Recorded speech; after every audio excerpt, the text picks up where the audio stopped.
सो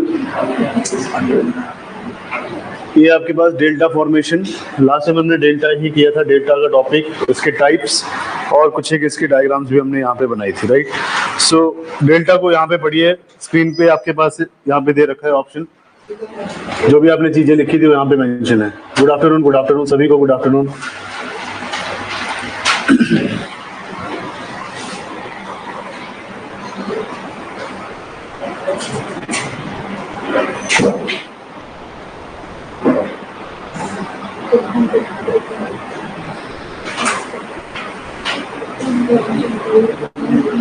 so delta क्या है, यहाँ पे सामने मेंशन है। आपका फ्लूवियल टोपोग्राफी का टेस्ट मैंने मैम के पास दे दिया, वो अपलोड कर देंगे आज या कल तक, तो आपकी ऐप पे वो रिफ्लेक्ट करेगा, तो आपने वो टेस्ट देना है। जहाँ पे स्टेजेस ऑफ रिवर इरोजन, आपका यूथफुल, मैच्योर, ओल्ड एज, उसमें कौन कौन से लैंड फॉर्म बनाता है, वो डेल्टा फॉर्मेशन का अलग से टेस्ट डालेंगे, राइट।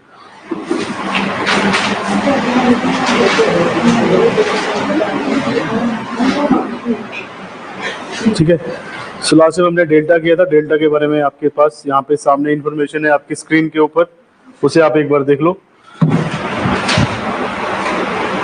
टॉपिक देखने दो कौन सा, आपका एक रिवर कैप्चर, एक रिवर रेजोनेशन, ये दो टॉपिक रह गए। उसके अलावा कंडीशंस फॉर डेल्टा फॉर्मेशन वो रह गया, राइट। बाकी सब कुछ यहाँ पे कंप्लीट ही है।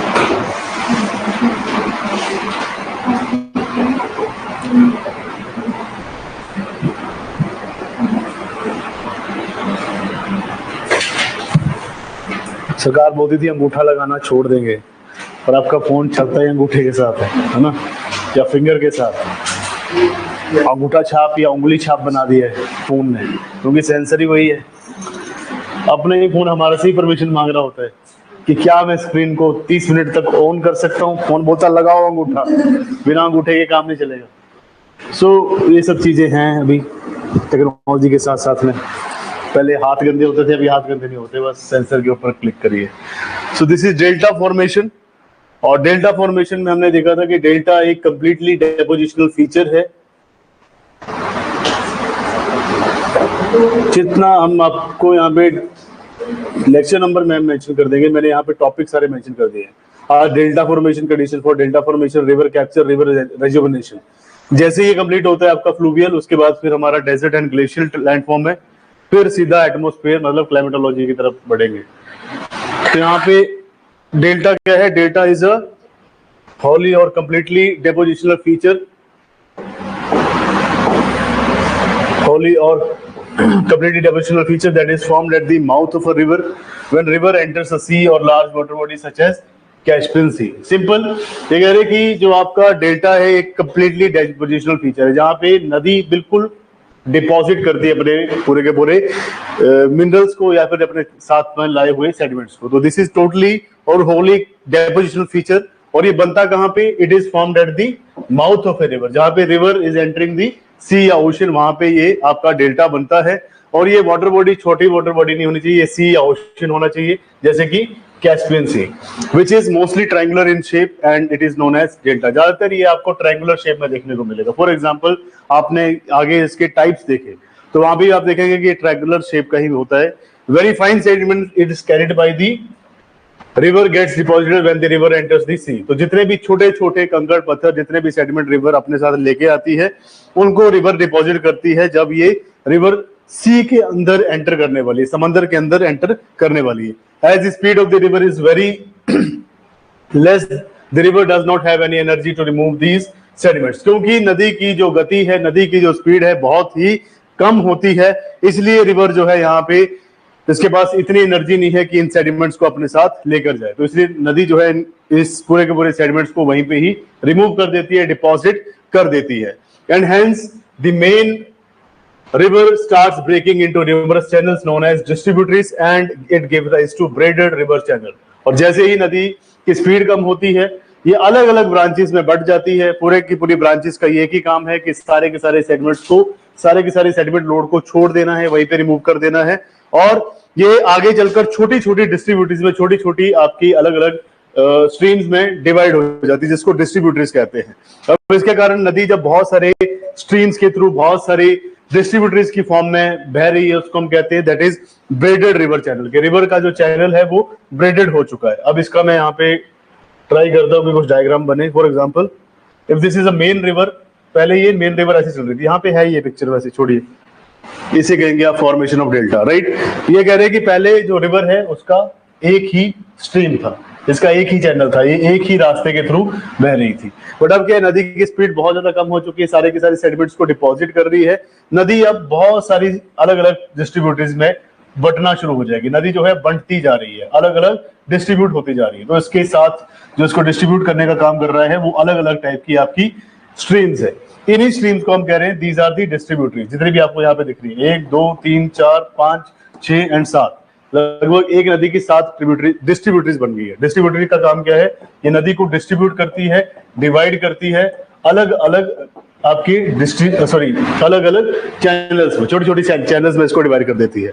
अब ये नदी यहाँ पे ऐड हो रही है। फॉर एग्जाम्पल अगर आप देखें तो ये थोड़ा सा आपको फिंगर डेल्टा की तरह भी लगेगा अगर इसके हम फिंगर्स की बात करें तो, क्योंकि मल्टीपल फिंगर्स इसमें बनती जा रही है, राइट।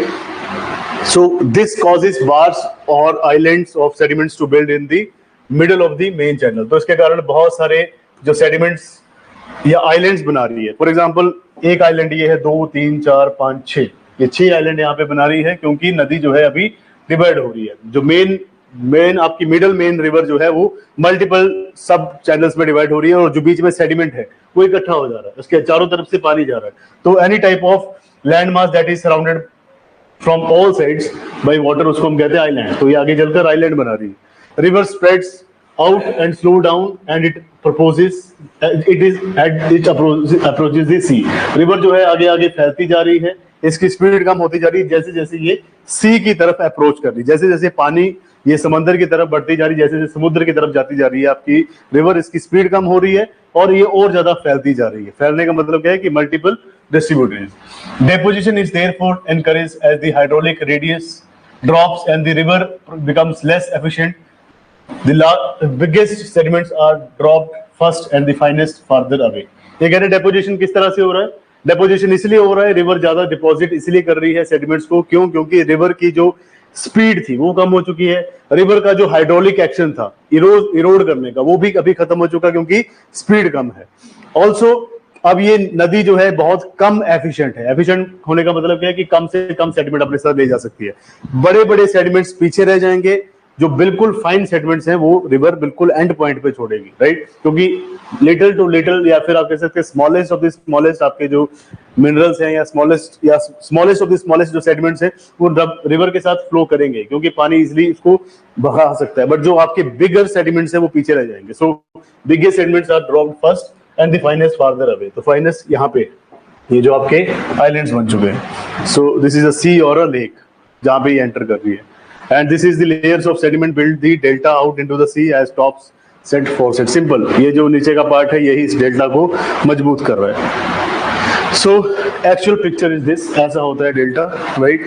सो पूरा का पूरा आपका ये लैंड मास है, एंड ये मेन रिवर आ रही है यहाँ से। मेन रिवर की एक स्ट्रीम ये है, एक ये है, एक स्ट्रीम यहाँ पे, एक यहाँ पे। सो मल्टीपल डिस्ट्रीब्यूटरीज में जा रही है ये। बाकी आप ऐसे दे सकते हैं, दिस इज आपका delta.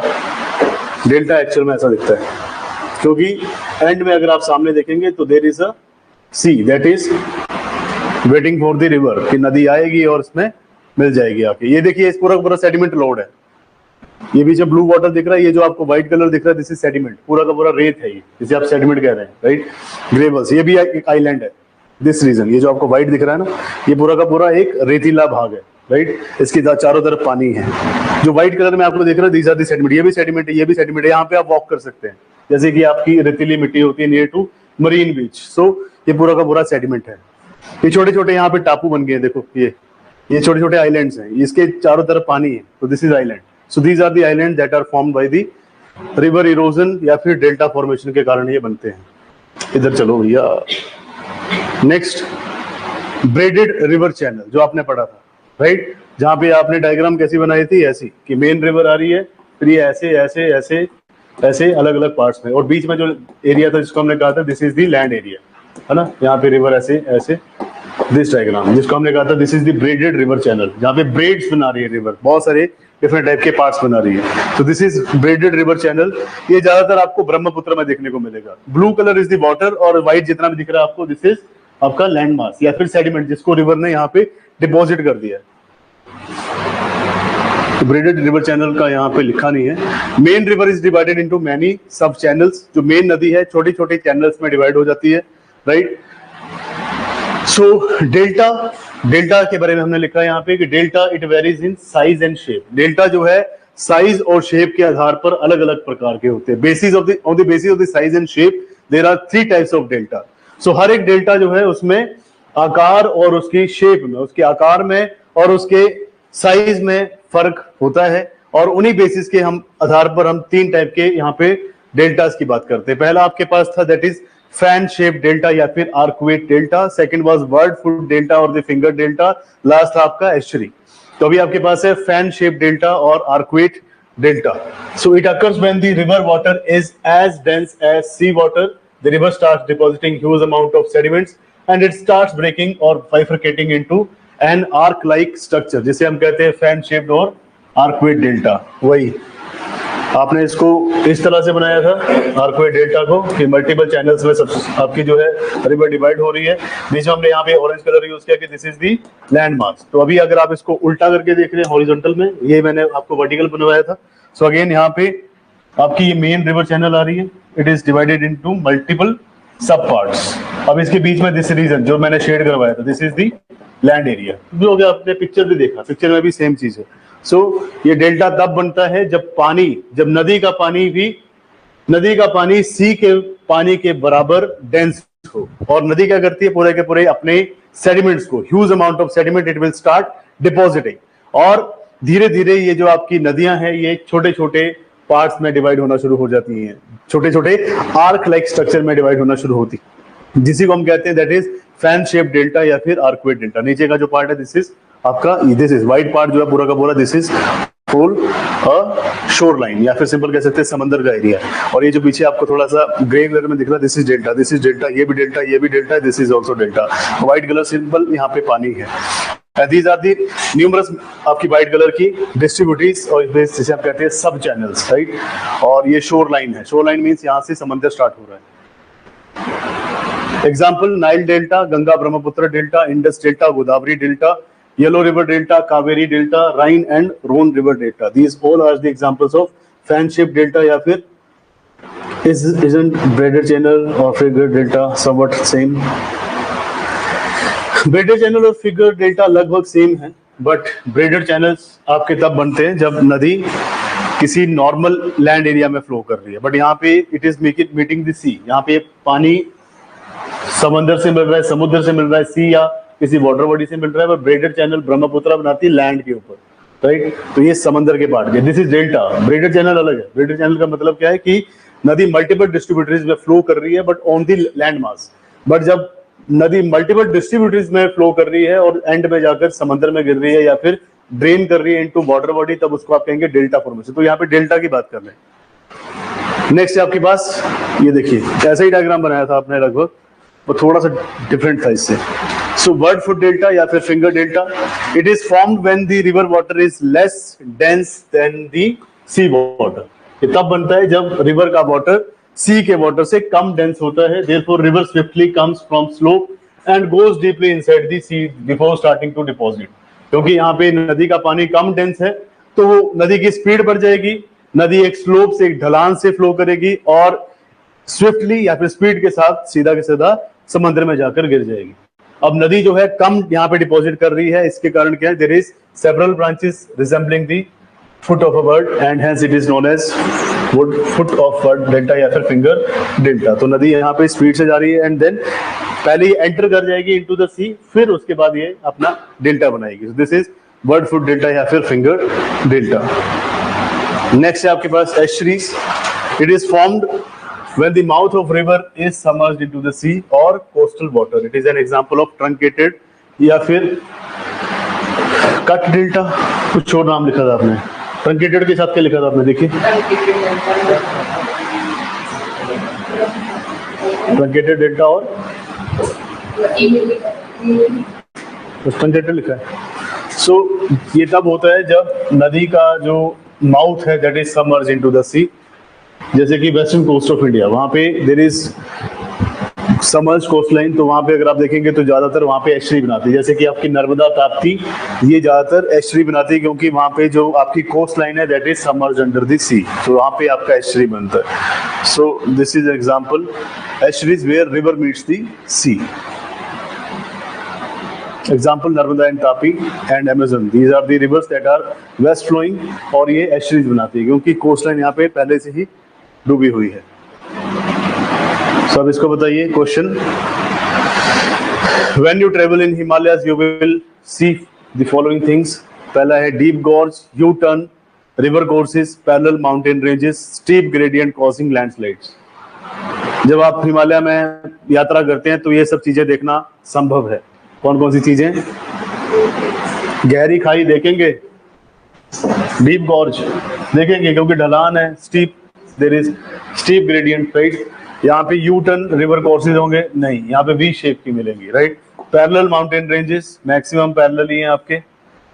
Steep gradient causing landslide, बिल्कुल यहाँ पे स्टीप ग्रेडियंट है, ऊंची ढलान है जिसके कारण लैंडस्लाइड होता है। तो सेकंड छोड़ के सारे ही आप यहाँ पे देखेंगे। नेक्स्ट है conditions for formation of delta. आप देखना चाहते हैं, इसमें देखना चाहते हैं,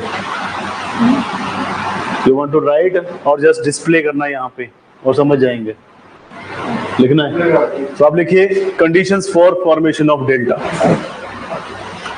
डेल्टा बनाने के लिए या डेल्टा निर्माण के लिए कौन कौन सी कंडीशंस या परिस्थितियां इंपॉर्टेंट है, वही परिस्थितियां आगे डेल्टा बनाती हैं। So conditions for formation of delta, PDF भेज देंगे आपको।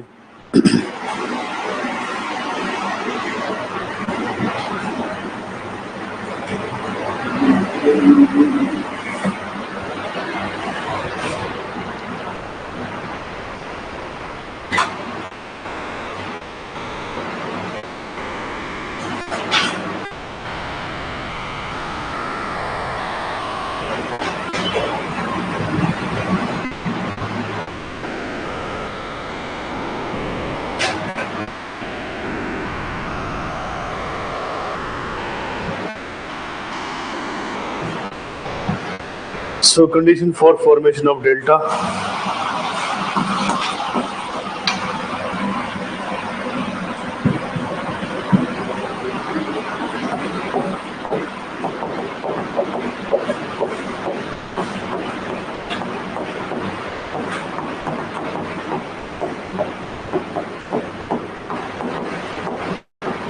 डेल्टा बनाने के लिए अनिवार्य परिस्थितियां, क्या क्या चीजें इंपॉर्टेंट है डेल्टा बनाने के लिए। Conditions for formation of delta,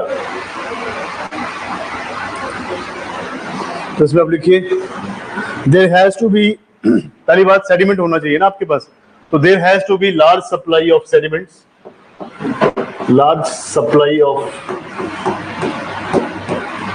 sediments, there has to be large supply of sediments, so that there has to be large supply of sediments, so that these sediments are deposited by the river, so that these sediments are deposited by the river, not sea but by the rivers. So there has to be large supply of sediments, so that these sediments are deposited by the rivers. तो आपके पास sediment ज्यादा होने चाहिए नदी में, तभी वो sediment आगे चलकर डेल्टा या फिर रिवराइन डेल्टा बना सकते हैं। रिवराइन डेल्टा का सिंपल मीनिंग होता है कि any delta that is made by the river sediment. So ये जगह पे रिवराइन डेल्टा भी लिखा होता है, सो कंफ्यूज नहीं होना है, डेल्टा हमेशा नदी ही बनाती है, सो रिवराइन ही होगा ये, रिवराइन डेल्टा। फुल स्टॉप के बाद सेकंड पॉइंट लिखिए, अब सिंपल आपके सेडिमेंट की जो डिपोजिशन है वो ज्यादा तब होगी जब आपके पास इरोसिव पावर ज्यादा थी। किसी समय अगर नदी की इरोडिंग पावर ज्यादा थी या कैरिंग कैपेसिटी ज्यादा थी, तभी वो सेडिमेंट अपने साथ ज्यादा लेके आएगी। फॉर एग्जांपल यूथफुल स्टेज में अगर रिवर स्लो चल रही है तो क्या सेडिमेंट लेके आएगी, वो मैच्योर स्टेज में ही सारे सेडिमेंट छोड़ देगी। तो सबसे पहले रिवर की इरोसिव पावर किसी समय ज्यादा होगी यूथफुल स्टेज में, फिर वो मैच्योर स्टेज पे आई होगी, मैच्योर स्टेज से भी उसने इरोड किया है, एंड देन फाइनली ये जब माउथ ऑफ द रिवर पे पहुंच रही है, जब नदी अपने मुहाने पे पहुंच रही है, तब जाके ये डिपॉजिट कर रही है। तो उसमें आगे सेकंड पॉइंट पे लिखिए, the sediment supply will be larger, the sediment supply will be larger if the erosive power, the sediment supply will be larger if the erosive power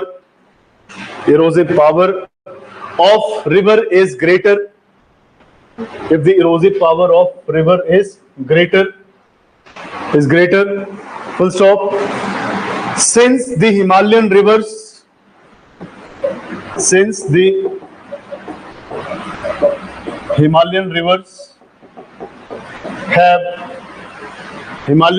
have greater erosive power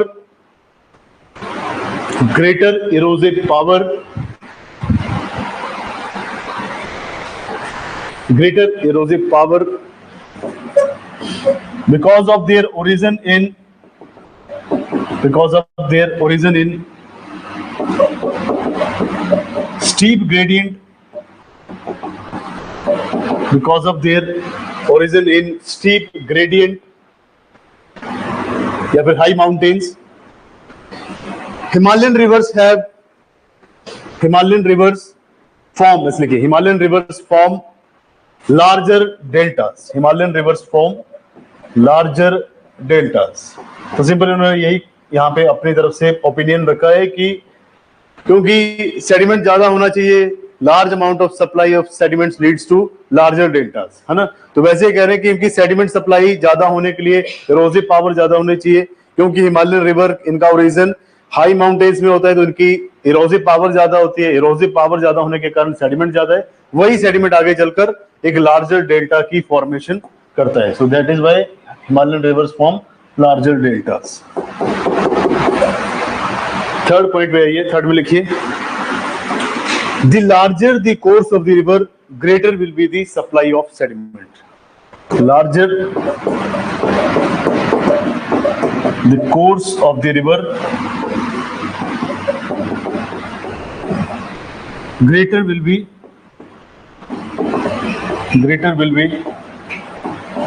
the sediments supply. Simple, ये point से यही describe करना चाहता है examiner या फिर आपका जो भी लेखक है, ऑथर है, कि जितना ज्यादा रिवर का कोर्स लंबा होगा उतना ज्यादा रिवर के पास सेडिमेंट ज्यादा होगी। मतलब रिवर जितना लंबा रास्ता तय करेगी उतना ही ज्यादा सेडिमेंट अपने साथ लेके आएगी, ऑब्वियसली, क्योंकि जितने टाइप की रॉक से होकर ये गुजरेगा उतना ज्यादा ये सेडिमेंट अपने साथ लेके आएगा। So larger the course of the river, या फिर जितने एरिया में रिवर फैल रही है या फ्लो कर रही है वो एरिया ज्यादा होना चाहिए और इसकी दूरी भी लंबी होनी चाहिए, सो दैट लंबे एरिया से ज्यादा सेडिमेंट अपने साथ लेके आए। So larger the course of the river greater will be the sediment supply. जैसे कि गंगा 2500 किलोमीटर लगभग ना लंबे एरिया को कवर करके आ रही है, इसीलिए उसके पास सेडिमेंट ज्यादा है, इसलिए ज्यादा सेडिमेंट के कारण ये डेल्टा भी बड़ा बनाती है। फुल स्टॉप के बाद इसी में कंटिन्यू करिए, थर्ड पॉइंट में कंटिन्यू करो, उसमें लिखिए, the east flowing rivers of delta have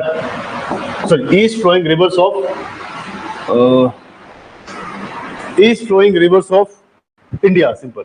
East flowing rivers of India have much larger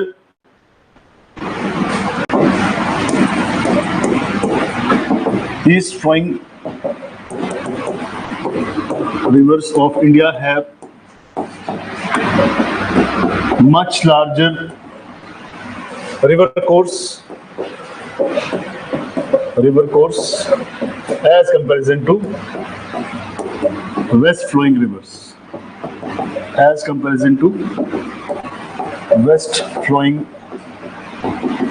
rivers, west flowing आपको पता ही है, दो ही नदियां, एक तो नर्मदा एंड तापी, उसके अलावा लूनी है, माही है, साबरमती है, ये वैसे ही इनलैंड रिवर्स है ना, इनलैंड है। हाँ जी, इंडस रिवर डेल्टा बनाती है एस्चुरी, इंडस्ट्री डेल्टा बनाती है अपना, कुछ एक जगह पे एस्चुरी बनाती है बस, जहाँ पे ये अरेबियन की तरफ जाती है ना, जब अरेबियन सी के साथ मिल रही है तो वहां पे मैक्सिमम ये एस्चुरीज बनाती है, डेल्टा कम बनाती है। डेल्टा ज्यादातर इंडिया की जो आपकी west sorry east flowing rivers है वही बनाती है। इंडस बहुत कम डेल्टा बनाती है, बट वो भी आपके सिंध में है या फिर आपके कराची रीजन में है मैक्सिमम। बट अगर हम बात करें आपकी रिवर के बारे में, तो ईस्ट फ्लोइंग रिवर जितने भी आपकी पूरब की ओर बहने वाली जो नदियां हैं, जैसे कि मैक्सिमम मैंने आपको पहले कराया था रिवर के पैटर्न में, सिस्टम में, ड्रेनेज पैटर्न, ड्रेनेज सिस्टम में कि 77% हमारा पे लोड या फिर जो आपका रिवर का सेडिमेंट लोड है वो पूरा का पूरा वे ऑफ बंगाल की तरफ है। बट अगर हम बात करें आपके वेस्ट फ्लोइंग रिवर में, वेस्ट फ्लोइंग में आपके पास लूनी है, साबरमती है, माही है, ये वैसी छोटी नदियां, ये इनलैंड है। उसके अलावा दो बड़ी नदियां नर्मदा एंड तापी और रिफ्ट वैली से जाती तो वो एस्चुरी बनाती है, क्योंकि आपका जो माउथ ऑफ द रिवर है या फिर जिसको हम कहते हैं coast line, western coast line is submerged coast line, तो वहां पे वो एस्चुरी बना रही है। उसके बाद आपके पास आती है west flowing river, that is western Ghat की नदियां, जो कि मैंने आपको पहले बताया पैरेलल ड्रेनेज पैटर्न में थोड़ी सी पहाड़ी से निकलती हैं, स्विफ्ट उनकी फ्लो है तो एकदम से वो सीधा समंदर में मिल जाती है, तो डेल्टा बनाने का कोई वहां पे मेथड ही नहीं है। तो इसलिए ज्यादातर अगर आप देखेंगे तो वेस्ट फ्लोइंग नदियां जो हैं ये एस्चुरीज बनाती हैं, और जो आपकी ईस्ट फ्लोइंग नदियां हैं ये ज्यादातर डेल्टा बनाती हैं। ये पूरे वर्ल्ड में ही ओवरऑल पूरे वर्ल्ड में ही है। सो फोर्थ पॉइंट लिखिए आप, इंपॉर्टेंट है ये, क्वेश्चन पूछते हैं कई बार, what is delta, types of delta and also explain the conditions necessary for the formation of delta. इसमें लिखिए Himalayan rivers flows through soft alluvial soil,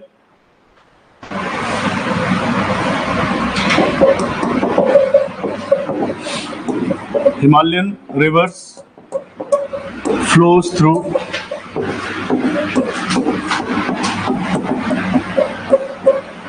soft alluvial soil, whereas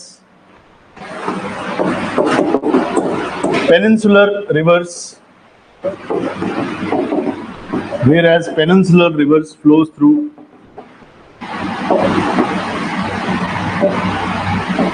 hard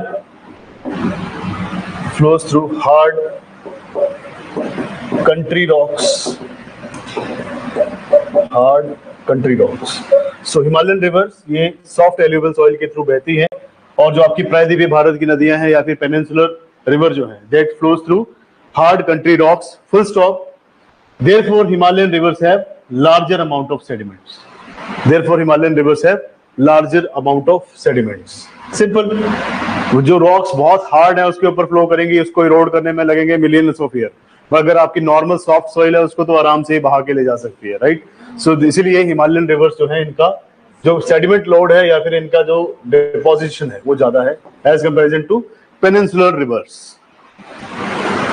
next fifth point लिखिए, Himalayan rivers flows through soft alluvial soil, whereas peninsular river flows through hard country rocks.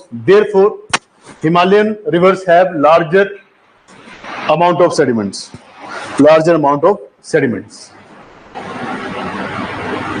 Fifth point, वही बात है, parallel drainage pattern वाली बात है। Simple इसमें लिखिए fifth point में, the west flowing peninsular river are very short. West flowing peninsular rivers are very short and swift. तो बहुत ज्यादा छोटी नदियां हैं और साथ साथ में इनकी स्पीड भी ज्यादा है। They are very short and swift. They end their course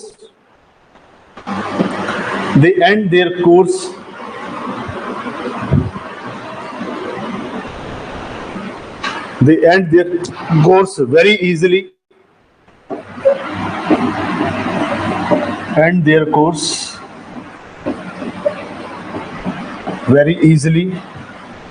After entering into their course very easily after entering into या फिर draining into Arabian Sea.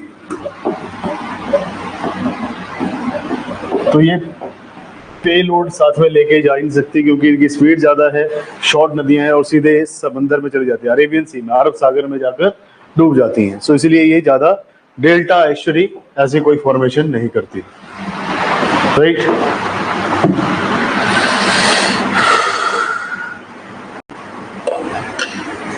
Next है, ये करें कि अगर आपके पास सेडिमेंट बहुत ज्यादा बड़ा हो तब भी डेल्टा नहीं बना सकता। सेडिमेंट होना चाहिए एक बिल्कुल सटीक या फिर प्रिसाइज आकार का।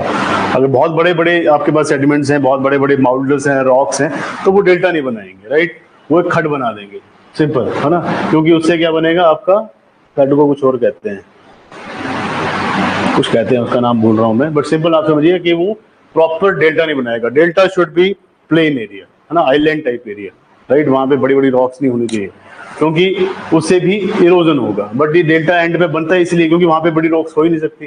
डेल्टा वहीं पे बनेगा जहां पे रिवर की इरोसिव पावर खत्म है, मतलब रिवर का अंत है। तो सिंपल आप 6 पॉइंट में लिखिए, the sides of the sediments should not be too fine और नॉट टू, सिंपल लिखिए, क्या लिखा हुआ है यार, the size of the sediments should not B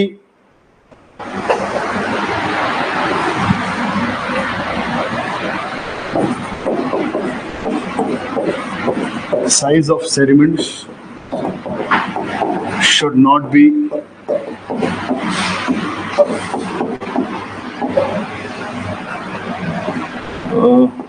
too fine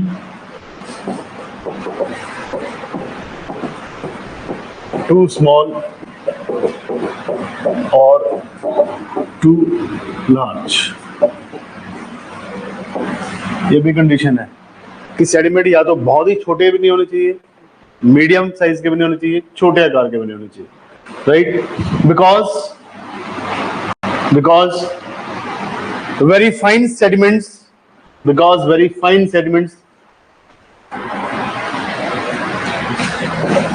या फिर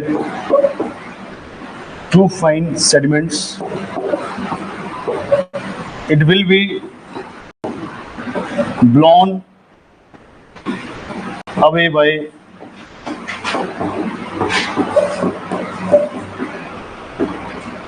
sea waves or surface waves।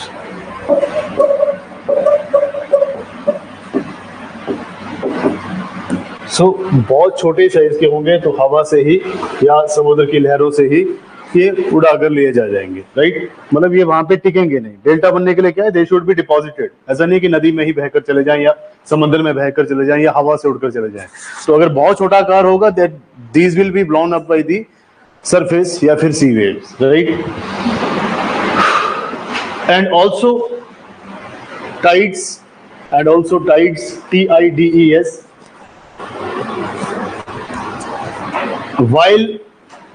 while medium or large sized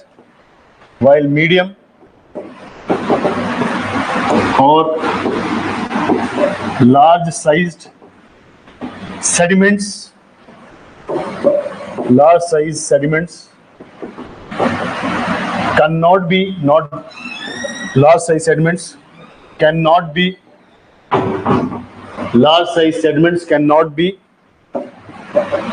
carried away by the river, in its old age,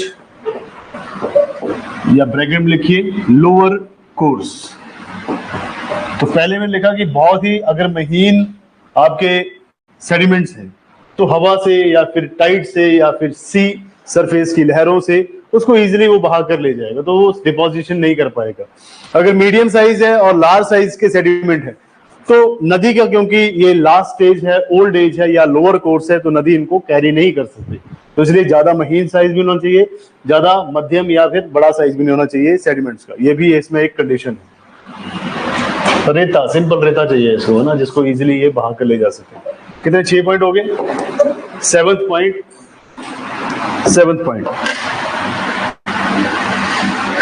delta also depends upon, या delta formation delta formation also depends upon the nature of the coast. Nature of the coast. तो कह रहे कि किसी भी delta का निर्माण उसकी जो कोस्ट है, कोस्ट मीन्स उसका जो समुद्री तट है, उसकी प्रकृति के ऊपर भी निर्भर करता है कि कौन सी टाइप का कोस्ट है. इट इज सबमर्ज कोस्ट या फिर emerge coast, right. So delta formation also depends upon the nature of the coast, right. Submerged delta, simple लिखिए इसमें, submerged coast leads to the formation of estuary, whereas immersed coast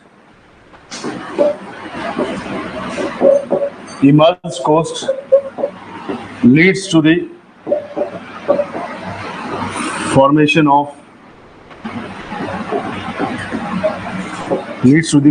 of large riverine deltas. जहां पे भी समुद्र का तट डूबा हुआ है, सबमर्ज्ड है, there will be formation of estuary. And जहां पे भी समुद्र का तट थोड़ा उठा हुआ है या फिर शैलो है, that will lead to the formation of large riverine deltas.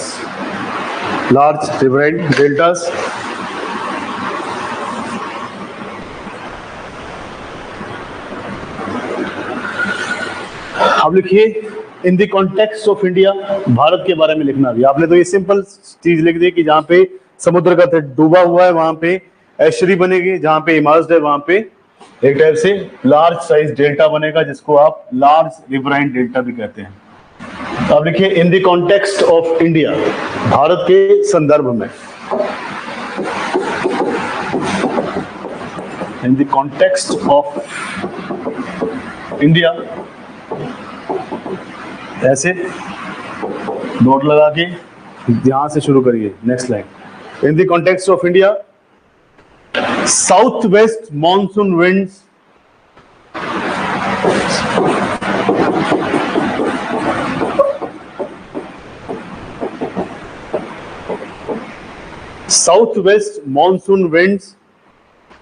and tides, या सिंपल लिखिए high tides. southwest monsoon winds and high tides removes the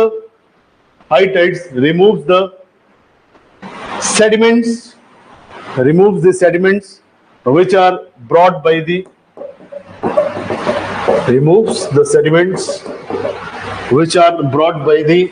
rivers,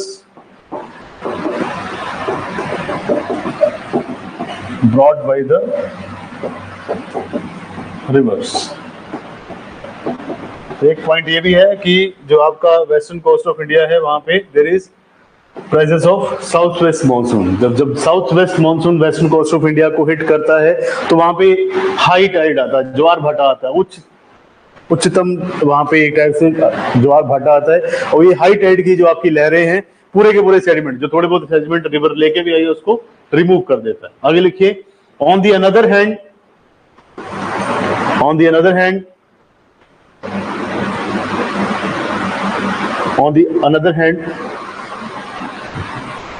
in the eastern coast of India, on the eastern coast of India,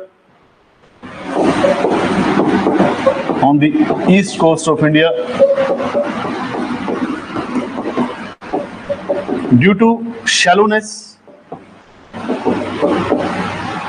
the shallowness, shallow means थोड़ा सा उथला भाग, उठा हुआ भाग. On the eastern coast of India, due to shallowness of the sea coast,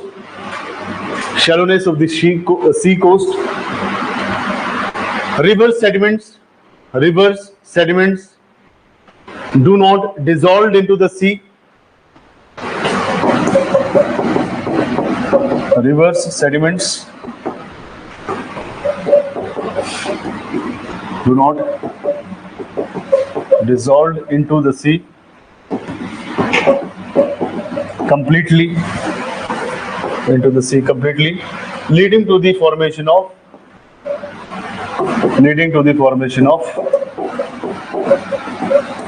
deltas.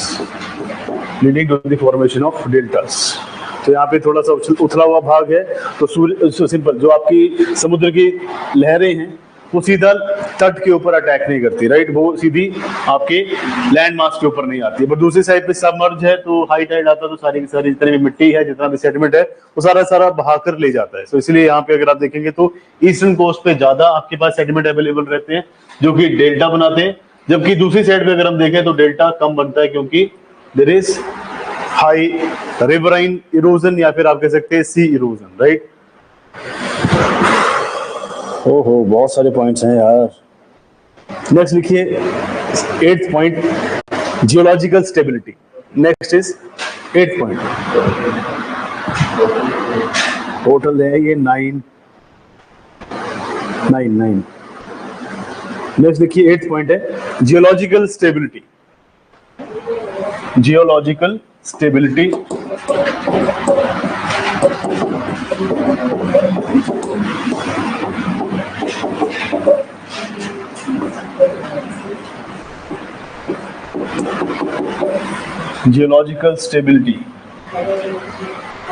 geologically it should be stable.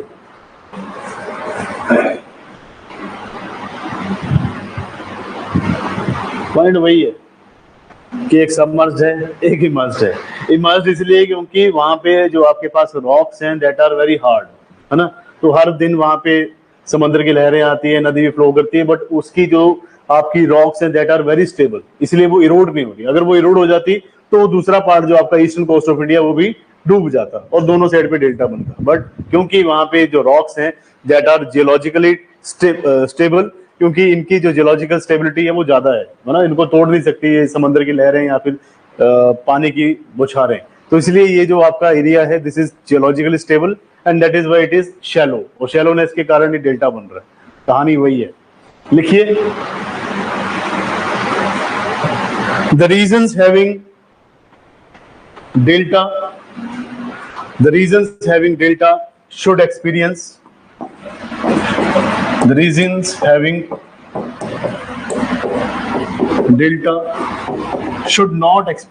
should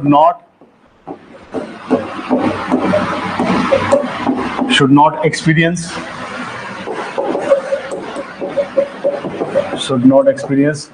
geological instability,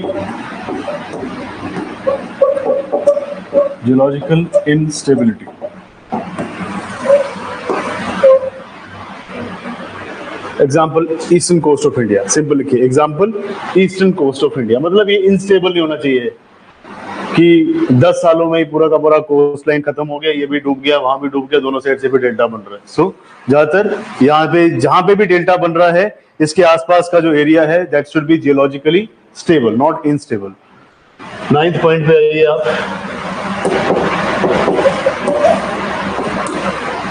घर बैठे बैठे 10,000 स्टेप्स नहीं होते। अभी मैं ऐसे वाइब्रेट हुआ कि 10,000 स्टेप हो गया, यहाँ पे हो गए 10,000 स्टेप, इधर उधर भागते भागते स्टेप चलते रहते हैं एक ही जगह पे कंबाइंड।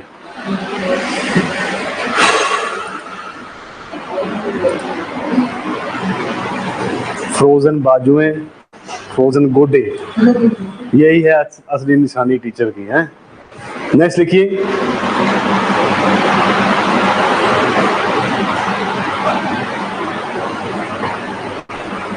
अभी कह रहे हैं कि जहां पे राइपेरियन बफर होगा, है ना, वो भी सारे के सारे सेडिमेंट्स को रिमूव कर देगा। फॉर एग्जांपल ये नदी फ्लो कर रही है, बीच में यहाँ पे लेक आ गई, अब नदी को क्या करना है, लेक के ऊपर से ही फ्लो करना है, क्योंकि लेक जो डिप्रेशन एरिया है, जितने भी सेडिमेंट लेके आई है नदी इसमें डाल देगी। अब सेडिमेंट कम हो गए, अब सेडिमेंट लोड कम हो जाएगा तो डेल्टा छोटा बनेगा। सिंपल राइपेरियन बफर इसी को कहते हैं, इसको समझने की कोशिश करो।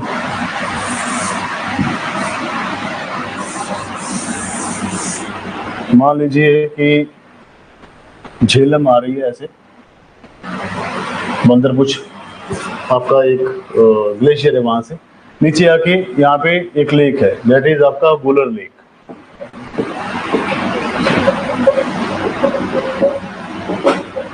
ये वुलर लेक कैसे बनी है? पहले कोई डिप्रेशन था, कोई खड्डा था, उसके ऊपर पानी भर गया, over the period of time ये लेक बन गई मिलियंस ऑफ ईयर के बाद। अब झेलम यहाँ से फ्लो कर रही है, नॉर्मल फ्लो है रिवर का, और इसने यहाँ से ही गुजरना है आगे, राइट, क्योंकि इसका रास्ता यही है। फॉर एग्जाम्पल घर में आपने क्या किया है, आपके वहां पे घर में एक पूल है ना, आपने पानी चला रखा है उसके ऊपर, पूल भर चुका है, पानी चल ही रहा है, तो पानी पूल तो भरा ही रहेगा पर पानी भी तो फ्लो कर जाएगा ना, ओवरफ्लो कर जाएगा उससे। बाल्टी ले लीजिए, बाल्टी भर दी, पानी चला रहा है कंटिन्यू, डायनेमिकली पानी चलता जा रहा है, और बाल्टी तो भरी रहेगी, जैसे लेक है, लेक भरी रहेगी, पर ये राइपेरियन बफर का भी काम कर रहा है। फॉर एग्जाम्पल जब बहुत सारा यहाँ पे बरसात, फॉर एग्जाम्पल गर्मियों के दिन है, एकदम से यहाँ पे हैवी रेनफॉल होता है, अभी जितना भी पानी लेके आएगी, क्योंकि पानी का लेवल गिरा हुआ है, फॉर एग्जांपल ये एरिया बचा हुआ है, इतना एरिया जो वो ड्राई है, तो एक टाइप से राइपेरियन बफर का काम कर रहा है कि ओवर जितना भी पानी आ रहा है उसको इसमें डाल रहा है पानी।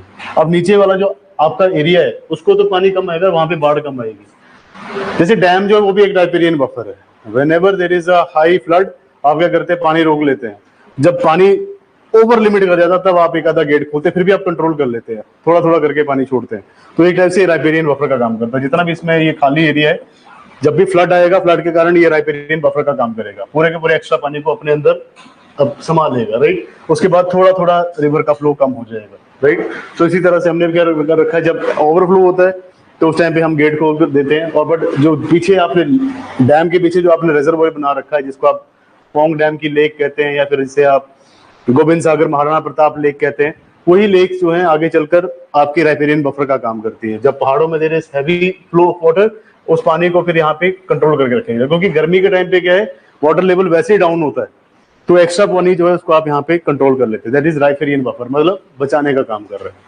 जैसे आप कहते हैं बफर स्टॉक, बफर स्टॉक का मतलब क्या होता है कि सरकार हर साल कुछ एक बफर स्टॉक में किसानों से एमएसपी के ऊपर अनाज खरीद लेती है। ऑलरेडी सरकार के पास इतने ज्यादा गोदाम भरे रखे हैं कि उनका कोई हिसाब नहीं है।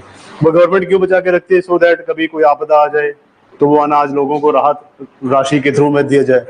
हाँ जी, हाँ, वो फूड सिक्योरिटी का भी कारण है, और ऊपर से जब कभी आपका कोई पड़ोसी देश है श्रीलंका टाइप, तो उनको आप 50 मीट्रिक टन जो है अनाज दे देते हैं, तो वो बफर स्टॉक है। बफर स्टॉक का मतलब क्या है कि वो आपको इमरजेंसी सिचुएशन में बचाता है। तो वैसे ही दिस इज आपका राइपेरियन बफर। अब राइपेरियन बफर भी दो टाइप के होते हैं। फॉर एग्जांपल ये एक लेक है, नेचुरल लेक है, this is upper riparian buffer. उसके नीचे एक और लेक कोई अगर आ जाती है, मान लीजिए डल लेक आ गई है, तो वो आपका लोअर राइपेरियन बफर है। तो मतलब एक में थोड़ा पानी कंट्रोल, फिर दूसरे में थोड़ा पानी कंट्रोल, आगे फिर डैम होगा तो वही आपका एक कंट्रोल है। फॉर एग्जांपल आपकी जो कोसी रिवर है, जो आपकी नेपाल की रिवर्स है, काली गंडक वगैरह, अब उसका क्या है कि बहुत ज्यादा फ्लड लेके आती है आपके lower riparian region. Lower riparian region कौन सा आता है आपका? बिहार और यूपी का जो रीजन नेपाल के साथ लगता है। तो पूरा का पूरा पानी से भर जाता है और लोग परेशान है उससे, क्योंकि रिवर अपना कोर्स हर साल चेंज करती है वहां पे। तो गवर्नमेंट ने नेपाल के साथ बात की और उन्होंने कहा कि भैया हम यहाँ पे बनाएंगे अरुण नाम का हाइड्रो पावर। अब उन्होंने अरुण एक नहीं बनाया, अरुण 3 बनाए, अरुण फर्स्ट, अरुण सेकंड, अरुण 3, है ना। तो उन्होंने 3 स्टेज में बनाया। तो पहला जो अरुण है, this is first riparian state या अपर राइपेरियन रीजन, फिर दूसरा है, फिर तीसरा है। फॉर एग्जाम्पल अगर यहाँ पे फ्लड ज्यादा आता है तो थोड़ा पानी यहाँ छोड़ दीजिए, फिर इसमें छोड़ दीजिए, तो तीनों में कंट्रोल हो जाता है पानी। फिर नीचे वाले जो रीजन है वहां पे पानी नहीं जाएगा। तो इन्होंने 3 इसलिए बना रखे। उल्टा तीनों में इलेक्ट्रिसिटी भी जनरेट हो रही है, ये 20 मेगावाट, ये भी 20 मेगावाट, ये भी 20 मेगावाट, तो आपके पास 80 मेगावाट का आ गया। बट 20 नहीं है, मैं सिंपल एग्जांपल के दे रहा हूँ। तो नेपाल ने कहा हमारे पास पैसा नहीं है, सरकार इंडिया की कहती है कोई बात नहीं हम बना देंगे, पर रीजन ये है 90% बिजली हम यूज करेंगे, 10% आपको मिलेगी, और लीज पे ले लिया उन्होंने, पूरा का पूरा लीज पे ले लिया। सो दिस इज राइपेरियन बफर्स। तो ये सारे के सारे ये आर्टिफिशियल राइपेरियन बफर है और ये नेचुरल आपके राइपेरियन बफर्स है। तो आगे चलकर इसके ऊपर डैम भी हो सकता है कोई, जो कि ओवरफ्लो जो होगा पानी का उसको रोकने का काम करेगा। सो दिस इज राइपेरियन बफर। तो इसमें आप लिखिए कि अगर कोई लेक आ जाए बीच में, वो राइपेरियन बफर का काम करती है। और राइपेरियन बफर का जब काम करती है तो जितना भी रिवर अपने साथ फ्लड करके सेडिमेंट लेके आई है वो पूरा का पूरा लेक के अंदर जाएगा, राइट। जैसे आप डैम्स में भी देखते हैं ना, सिल्ट भर जाता है, पहले तो पानी छोड़ देते, बाद में फिर मैनुअल तरीके से जेसीबी लगा के पूरा का पूरा सिल्ट भी निकालते बाहर। क्यों? क्योंकि कल को फिर से फ्लड आया, सिल्ट ने आपका जो एरिया है उसको थोड़ा सा शैलो कर दिया, ऊंचा कर दिया। अब पानी ज्यादा हो जाएगा तो वो डैम भी तोड़ सकता है, सिल्ट अगर इकट्ठा हो जाए तो। सो डी सिल्टिंग की जाती है ऐसी जगह पे। तो 9th पॉइंट पे आप लिखिए,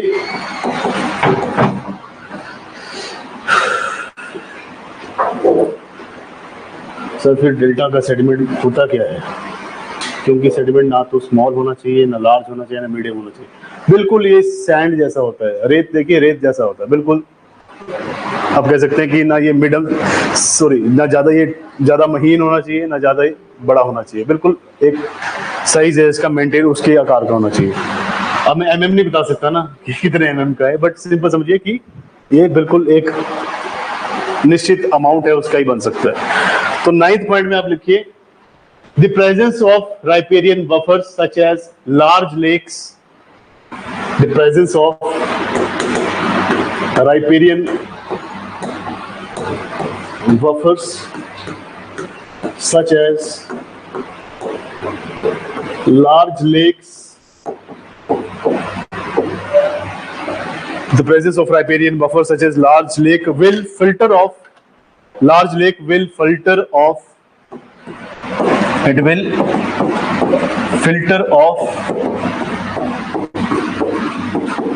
the sediments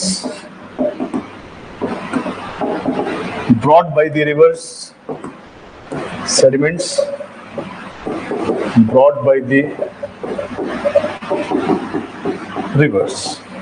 So the presence of riparian buffers such as large lakes will filter off the sediments brought by the rivers, reducing the size of the delta, reducing the size of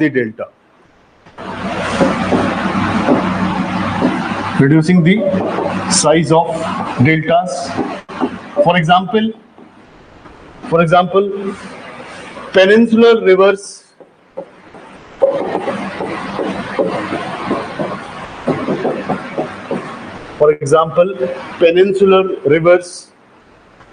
have such a riparian buffer,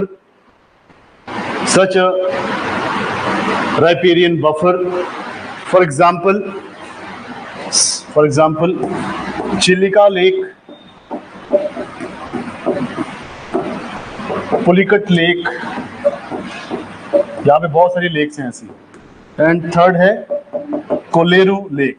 तो यहाँ पे नदी बहती है तो उसके साथ साथ में आगे लेक्स भी है, और ये लेक्स में पानी भर जाता है, इन्हीं लेक्स में सारा का सारा सेडिमेंट बढ़ जाता है, इसलिए पेनिनसुलर रिवर जो है वो डेल्टा कम बनाते हैं। मल्टीपल एग्जांपल्स हैं, सिंपल समझिए, ईस्ट कोस्ट पे डेल्टा बनता है बट पेनिनसुलर एरिया पे नहीं बनता। ईस्ट कोस्ट पे कहां पे बनता? अपर पार्ट में, अपर राइपेरियन बफर में, समझिए ना। हम बात करें इस रीजन में डेल्टा बनता है। उड़ीसा से नीचे की जो नदियां हैं वहां पे डेल्टा नहीं बनता है, ज्यादा बड़े डेल्टा नहीं बनते। इसी रीजन में डेल्टा बन रहा है पूरा। दिस इज सुंदरवन, फिर आपका mouth of the river Ganga, Jamuna, Brahmaputra, यही बनाती है अपर रीजन में, हल्दिया के पास, कोलकाता के पास, उस रीजन में। इस पार्ट में थोड़े कंपैरेटिवली डेल्टा छोटे आकार के बनाते हैं, बट छोटे आकार के, ब्रेडेड है। So Kolleru lake, therefore deltas are comparatively smaller. Last line लिखिए, therefore deltas are comparatively smaller, therefore deltas are comparatively smaller, इसलिए डेल्टा यहाँ पे स्मॉलर साइज के हैं।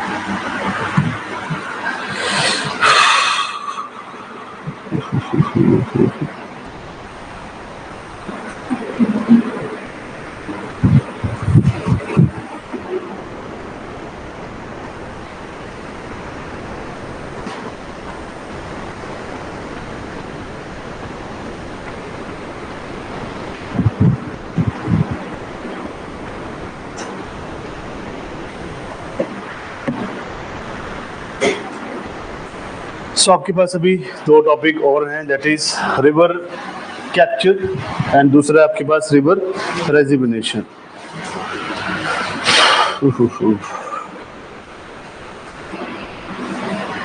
रिवर कैप्चर डायग्राम से समझिए। दिस इज अ रिवर जिसका खुद का एक फ्लो है, और ज़्यादातर रिवर कैप्चर होता है जहाँ पे आपके रिवर जो है वो यूथफुल स्टेज में, मतलब उसकी स्पीड ज़्यादा है। अब ये कोई पुरानी आपकी रिवर है ना, जो कि सूख चुकी है या फिर जो ड्राई हो चुकी है, राइट। अब ये किसी रिवर का पार्ट था, right. For example Saraswati river की हम बात करते हैं, है ना। सरस्वती रिवर जो है दैट हैज ड्राइड अप,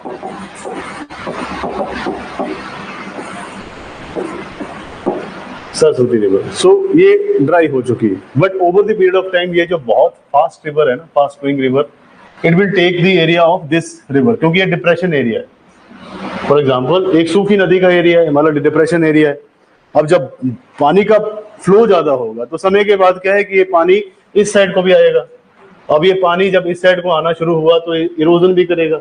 अब ये अपना एक नया रास्ता बना लेगा। तो रिवर जो है दूसरी रिवर का एरिया कैप्चर कर रही है, that is river capture. Simple language में ये समझा सकता हूँ कि सूखी हुई नदी का एरिया एक बहती हुई नदी कैप्चर कर ले रही है।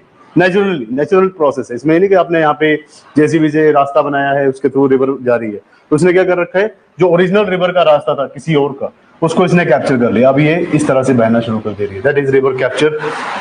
तो आपने थोड़ा सा पॉइंट लिखना है, रिवर कैप्चर हेडिंग दे दीजिए प्लीज।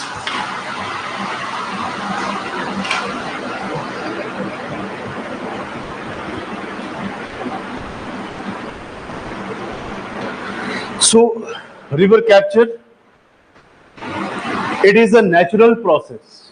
River capture में लिखिए,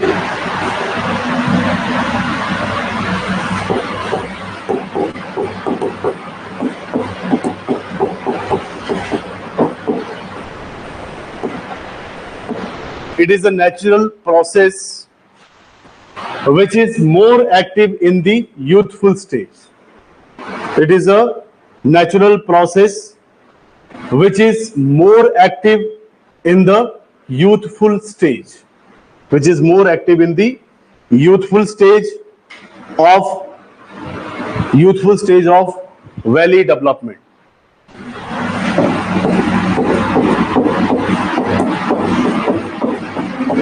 Youthful stage of valley development. So youthful stage में नदियां क्या है, बहुत सारी सेगमेंट्स को लेके आती है और उसके साथ साथ में ये बहुत सारी घाटियां भी बनाती है। So it is a natural process which is more active in the youthful stage of the valley development, because streams are actively engaged in, because streams are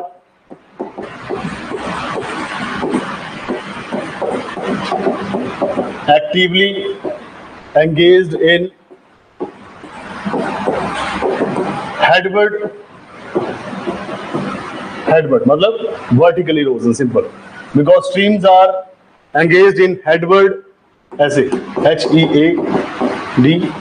HEADWARD, headward erosion as well as lateral erosion. Lateral आपको पता है that is side में, क्योंकि यहाँ पे नदियां ये कह रहे हैं बहुत एक्टिव हैं और ज्यादातर ये किस काम में एंगेज हैं, किस काम में बिजी हैं। एक तो हेडवर्ड इरोजन करने में, डाउन मतलब up to down movement, that is आपका वर्टिकल इरोजन। दूसरा side way erosion, left to right, है ना। एक है वर्टिकल, एक है side way erosion. To lengthen the valley, lengthen is, या फिर to spread the valley, to lengthen the valley, to lengthen the valley,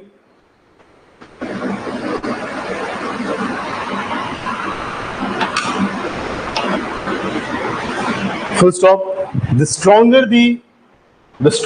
or more powerful streams, the stronger or more powerful stream, the stronger and more powerful stream,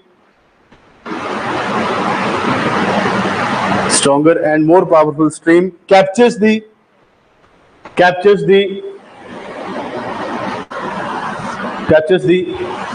slope of a stronger and more powerful stream captures the, क्या लिख रहे थे आप इसमें, capture stronger slope of a weak and sluggish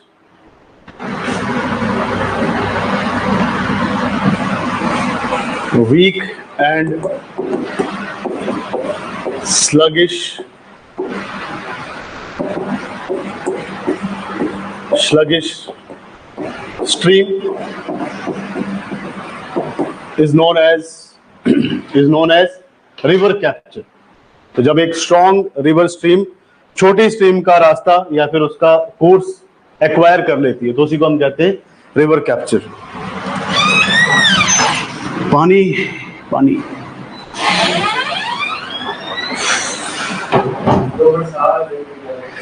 लेना पड़ना सा, गर्मी लग रही है.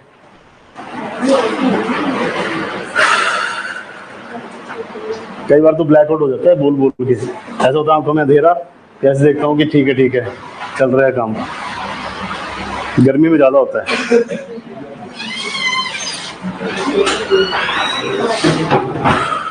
बंद भी बहुत है ना ये, मेरे को सफोकेटिंग लगता है, पर अगर डोर खोल देंगे तो फिर मुश्किल होगा.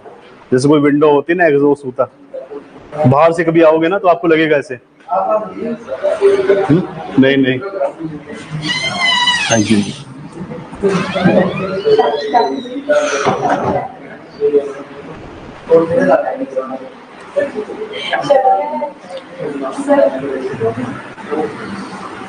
रुको अभी रिवर रेजुविनेशन भी है.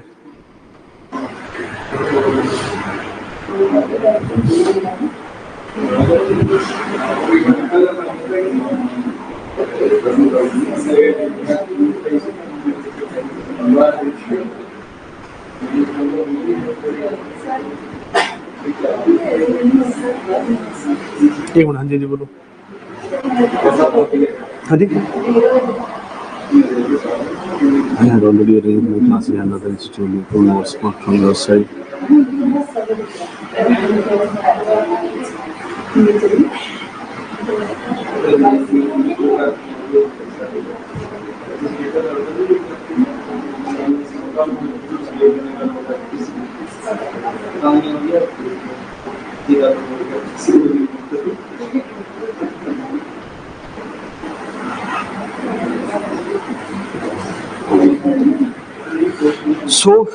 ये है रिवर कैप्चर, जहाँ पे रिवर दूसरी छोटी स्ट्रीम का रास्ता पकड़ ले रही है, उसको कैप्चर कर ले रही है और उसके कारण ये अपना रास्ता बना ले रही है. क्योंकि रिवर की स्पीड ज्यादा है, यूथफुल स्टेज में है, ये vertical erosion as well as lateral erosion दोनों कर रही है. तो ये वर्टिकल इरोजन और लेटरल इरोजन के कारण ही ये जो आपकी मेन रिवर है यहाँ से ये दूसरी स्ट्रीम तक पहुंच गया है. ये पास्ट एक्सपीरियंस था, अभी इसको प्रेजेंट इस तरह से बना दिया है. तो दोनों स्ट्रीम इसकी अभी हो चुकी है, राइट.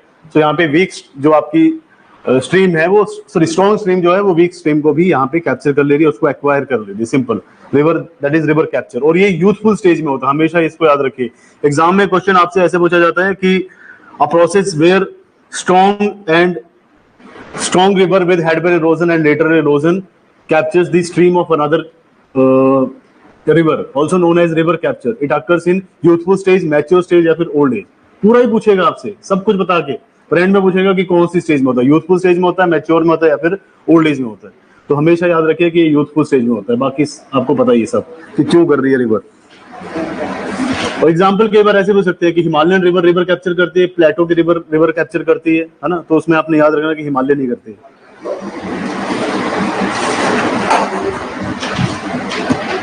घाघरा, गंडक और एक आपकी यमुना एंड गंगा, इसकी ट्रिब्यूटरी जो है वो अभी सरस्वती से होकर बहती है बीच बीच में.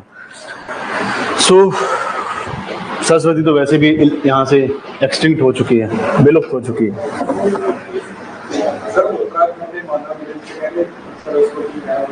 हाँ, वो अंडरग्राउंड फ्लो करती है, वही भाबर वाली बेल्ट है. फिर उसके बाद शो नहीं होती. उसके बाद जब वो निकलती है तो वो किसी और नदी का नाम पड़ जाता है, बट है वो वही है, माना से निकलती है. क्योंकि वहां पे बड़ी बड़ी रॉक्स हैं. अगर आप कभी इंस्टाग्राम पे भी देखें ना तो उसमें दिखाते हैं कि माना last village of the India या फिर लास्ट, वहां पे ढाबा भी है. तो जो इन्फ्लुएंसर्स हैं, ट्रैवलॉग बनाने वाले हैं ना, ब्लॉगर्स, वो कई बार डालते हैं उसमें. तो वो नदी बहुत हेडवर्ड इरोजन करती है, बट एकदम से वो रॉक्स के नीचे गायब हो जाती है, अंडरग्राउंड फ्लो करती है.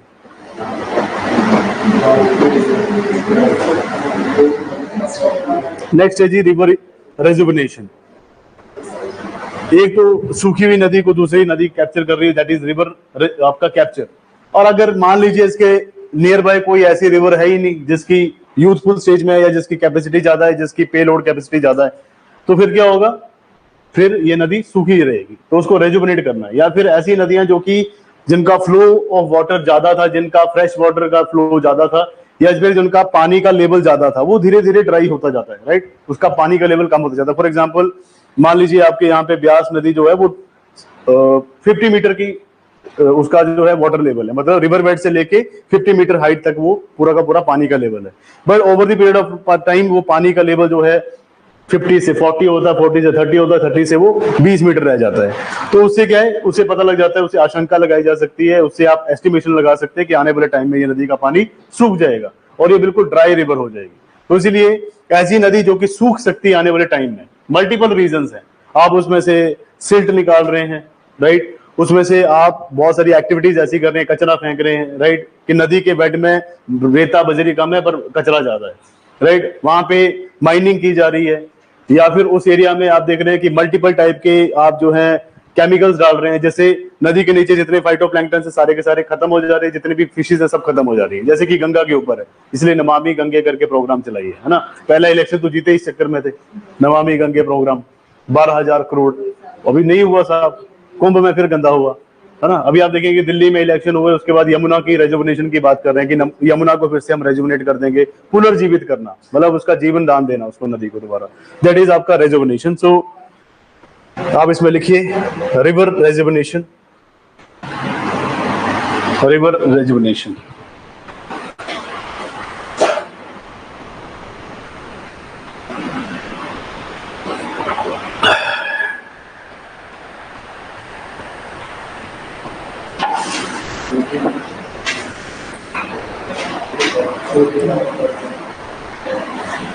पंद्रह मार्क्स के क्वेश्चन के लिए आपको 200 से 250 शब्द लिखने हैं, बिल्कुल सही सिमरन, बिल्कुल सही कह रहे। इसमें लिखिए आप river rejuvenation. River rejuvenation is the process of reviving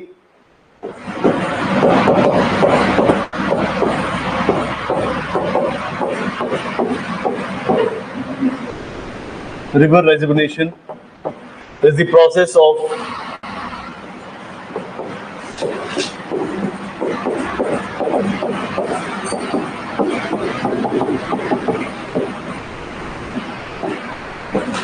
it is the process of reviving or restoring the health of a river. It is a process of reviving or restoring the health of a river, the health of a river, health of a river, or its natural flow, or its natural flow.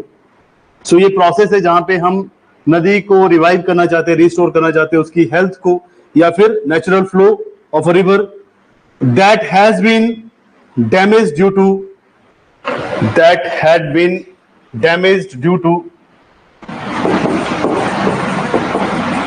that had been damaged due to किसके कारण, human intervention, that has been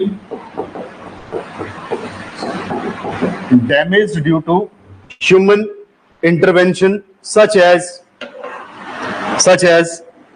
waste dumping। सबसे बड़ा problem है ये, कचरा फेंकते हैं इसमें नदी में, आदत पड़ी है ना, नदी को नाला समझते हैं, दैट इज वेस्ट डंपिंग।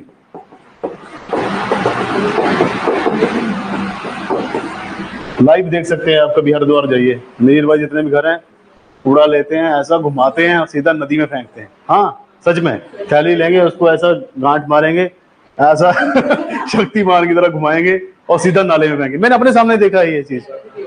हाँ जी, कोई बर्तन धोते हैं, कपड़े धोते हैं, है ना, गाय भैंस को उधर ही नहलाते हैं। So this is waste dumping, comma encroachment and pollution.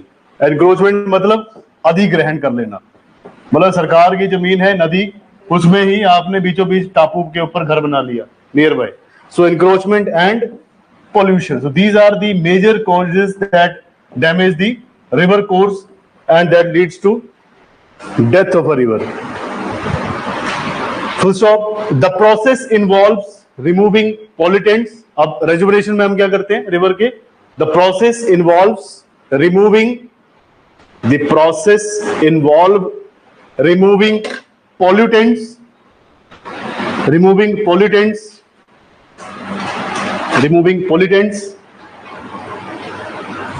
comma, cleaning up river beds. तो इस प्रोसेस में क्या किया जाता है? जितने भी प्रदूषक हैं उनको यहां से हटाने की कोशिश करेंगे. Removing pollutants.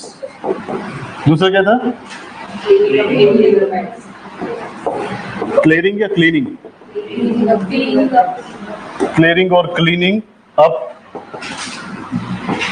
The river bed.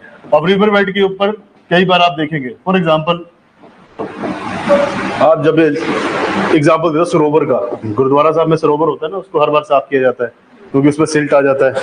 तो वैसे ये कह रहे हैं कि वहां पे जो भी सिल्ट है, जो भी वहां पे कचरा फेंका गया उसको साफ किया जाए जब भी नदी का लेवल डाउन हो जाए. गर्मियों के समय नदी का लेवल डाउन हो जाता है. सो रिमूविंग पॉल्यूटेंट्स, क्लियरिंग और cleaning up the river bed and restoring the natural environment around the river. Restoring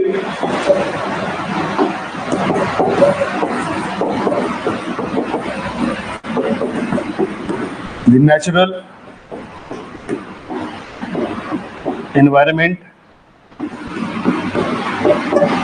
surrounding or around the river. तो रिवर के नियर बाय जितने भी नेचुरल रिसोर्सेज थे, चाहे वो जीव जंतु थे, पेड़ पौधे थे जो कि इस नदी के आसपास पाए जाते थे, उनको दोबारा से यहाँ पे इंट्रोड्यूस करना या फिर रिस्टोर करने का काम यहाँ पे किया जाता है. So this is river rejuvenation. आप इसके आगे देखिए, आप इसमें लिखिए इम्पैक्ट. इसका क्या प्रभाव पड़ता है अगर आप रिवर को रेजुवेनेट करते हैं, उसको पुनर्जीवित करते हैं, तो नदी को अगर पुनर्जीवित किया जाए. So what are the impacts? क्या इससे प्रभाव पड़ेगा लोगों में या इकोलॉजिकल आपके सिस्टम में? It can help to restore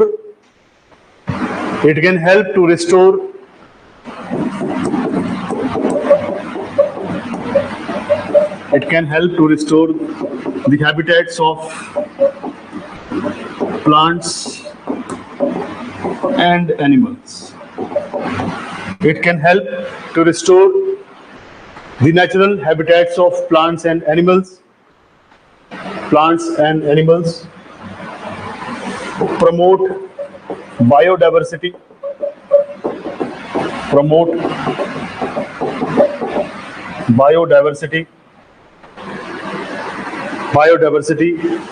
And provide cleaner water for drinking and irrigation.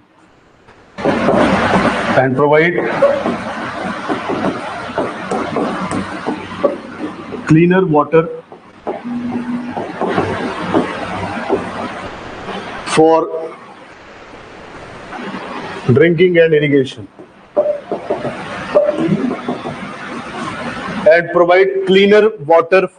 drinking and irrigation.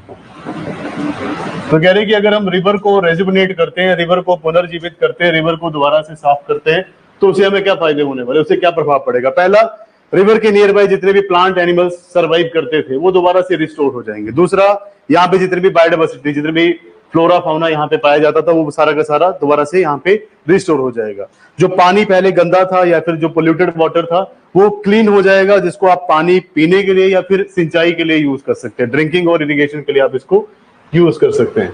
सो ये इसका प्रभाव पड़ेगा. क्या पागल है, मिस कॉल मारते हैं.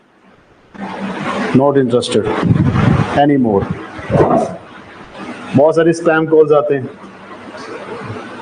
खाना गाड़ी वाले मेरे को फोन करते हैं, कहते आपको कोर्स लेना है. मैं क्या आपको लेना है मेरे से कोर्स, है ना? कुछ भी पता नहीं कहाँ से क्लिक हो जाता है. वो तो ना कुकीज पे क्लिक हो गया, ऑन करी जाएंगे. फिर एक मेरे को कहता सर बाहर जाना है. मैं क्या कितने बाहर? कहता आप भेज रहे हैं कनाडा. मैं क्या नहीं मुझे जाना है ऊपर मार्स पे, है ना? क्या ये कनाडा जाना, इंसान ही रहते हैं. ऐसी जगह लेके जाओ जहाँ पे अलग चीजें दिखती हैं. फिर आ गया बिरला साहब, हेलो। राज सर, मुझे आप कॉल करो 2:30 पे, अभी नहीं।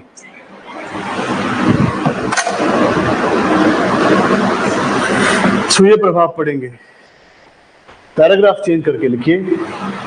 Reviving rivers can also boost tourism.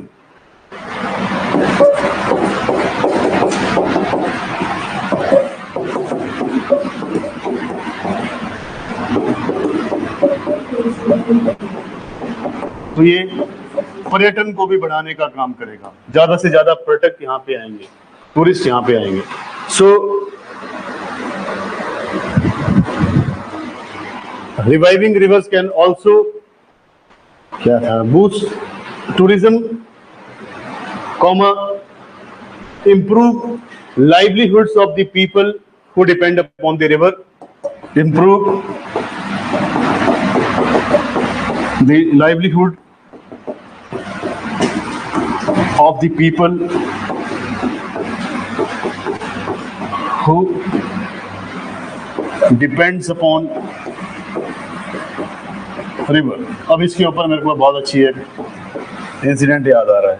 कुंभ में एक व्यक्ति ने 7 की कितनी 9 नाव थी, वो चला के 30 करोड़ रुपया कमाया है। और ये विधानसभा में बात पहुंची है, योगी जी ने कहा है कि 7 नाव की पता नहीं 9 नाव लगा के 30 करोड़ रुपए, आउट ऑफ टैक्सीज है 30 करोड़, 30 उसमें से काटना नहीं है, ऑलरेडी 30 करोड़ है उसके पास। तो नाव चला के उसको 30 करोड़ रुपए मिला। अब उसको अगले 12 साल तक, जब तक महाकुंभ नहीं आता, काम करने की जरूरत नहीं है। 30 करोड़ बहुत होता है। सो रिवर से बहुत सारी आपके पास टूरिज्म एक्टिविटी है, रिवर से बहुत सारी आपके पास लाइवलीहुड, मतलब आपको जीवन यापन के लिए आपकी आजीविका है। आजीविका मीन्स आपका लाइवलीहुड, जिससे आपकी घर गृहस्थी चलती है। तो ये लोगों की लाइवलीहुड को भी इम्प्रूव कर, इतना इम्प्रूव करता है वो सोचा नहीं था किसी ने। 30, एक वो नीम की दातुन बेच रहा था, कहता 40,000 कमाया मैंने एक दिन में। वहां पे बहुत अजीब गरीब एक पंजाबी बंदा है, उसने क्या किया, वहां पे ऑटो लिया है किराए पे 5,000 रुपया पर डे, और दिहाड़ी लगाता था 25,000 की, तो वो 20,000 रुपया पर डे, और उसने 130 डे तक ऑटो चलाया। आपको सी सेट बढ़ते हैं, करिए मल्टीप्लाई, और पूरा कैश है, कोई पेटीएम पुटीएम नहीं लेते करता। तो ऐसे लोग भी हैं वहां पे। अब जिसने ये 30 करोड़ का बिजनेस किया, वो अब वो चप्पू वाली नाप नहीं चलाएगा, नेक्स्ट टाइम क्रूज लेके आएगा, है ना, सबको क्रूज लेके जाएगा, बीच में वॉशरूम बना देगा कि गंगा का पानी है, टूलू पंप से खींचा, नहाओ निकलो यहाँ से, है ना।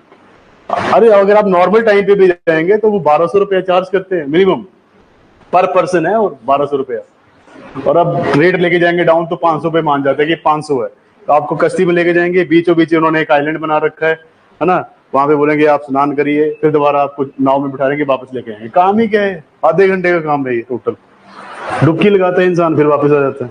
So it improves the livelihood the people who depends upon the river. Full stop. Furthermore, river rejuvenation can help to control flood. Furthermore,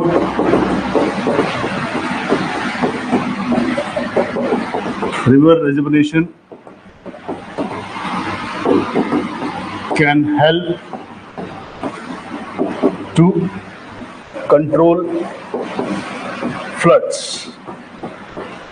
ये कह रहे हैं इससे अधिक अगर हम बात करें तो रिवर रेजुवेनेशन जो है, या नदी का पुनर्जीवन जो है, पुनर्जीवित करना, ये फ्लड्स को भी रोक सकता है, and also reduce damage caused by them, and also reduce the damage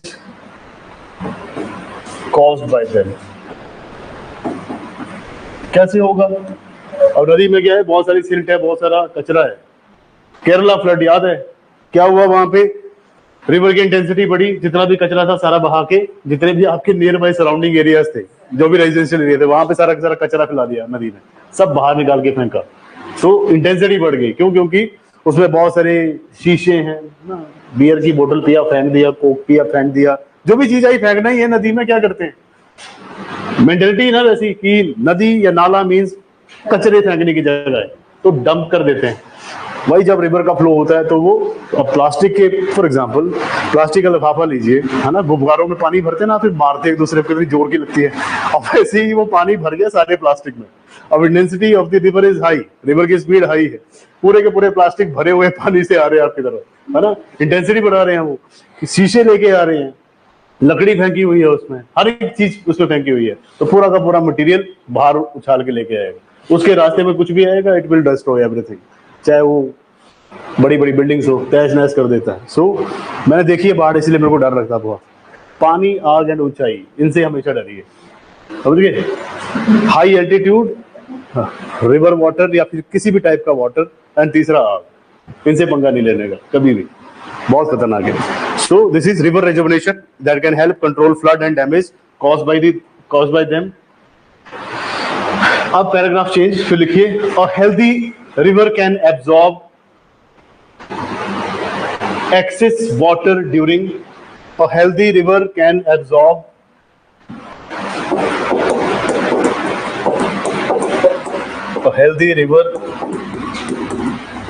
can absorb excess water during the rainy season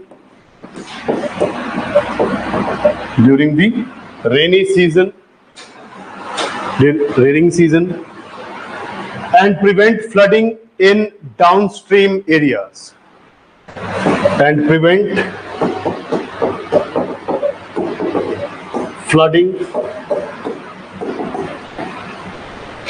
in the